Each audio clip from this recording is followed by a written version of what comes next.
লেখাটি আমার খুব কাছের একটি লেখা।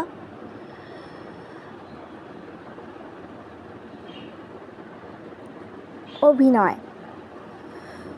আমরা এই পৃথিবীতে অভিনয় করতে এসেছি। যখন আমাদের অভিনয় বা আমাদের রূপের ঝলক শেষ হয়ে যাবে, তখন অভিনয়টাও শেষ হয়ে যাবে। ছোট থেকেই আমরা অভিনয় করে এই পৃথিবীতে জন্ম নিয়েছি। ছোটবেলা, বাচ্চাবেলা, বড় হয়ে মেয়েবেলা বা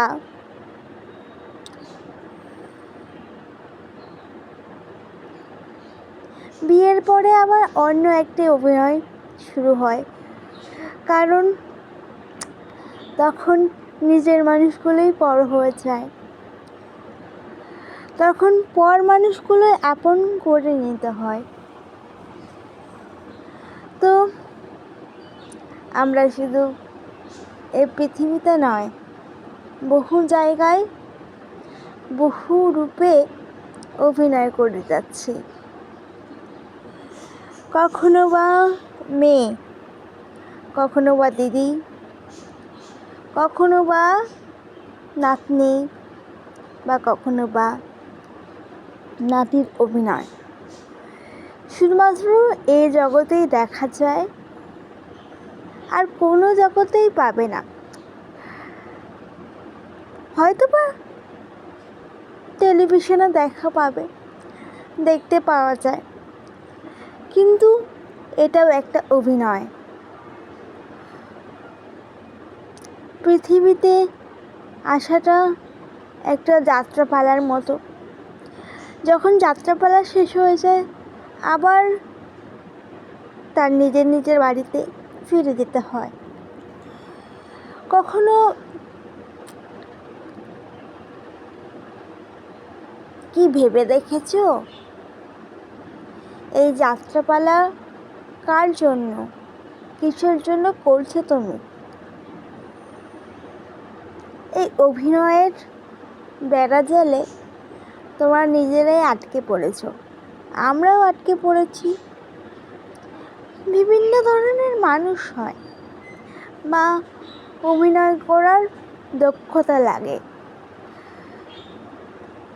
কান্না করার একটা অভিনয় বা অ্যাক্টিং বলতে পারো।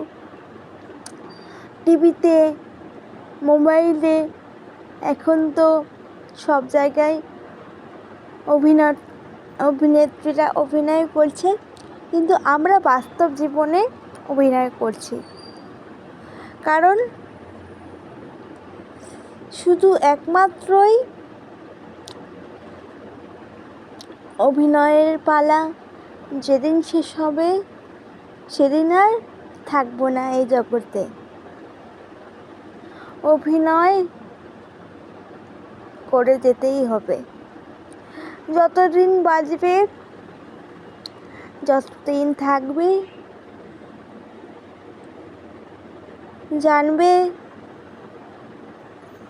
এই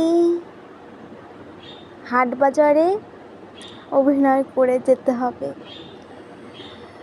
তুমি যখন চলে যাবে, তোমার কেউ কদর দেবে না, কারণ তুমি একজন ভালো অভিনেতা বা অভিনেত্রীর তকমা নিয়ে যাবে না, নিয়ে যাবে ভালো মানুষ বা খারাপ মানুষের তকমা। এটাই হচ্ছে বাস্তব, বা এটাই হচ্ছে অভিনেতার আসল পরিচয়। অভিনয়টাই তার আসল পরিচয় হয়ে উঠবে।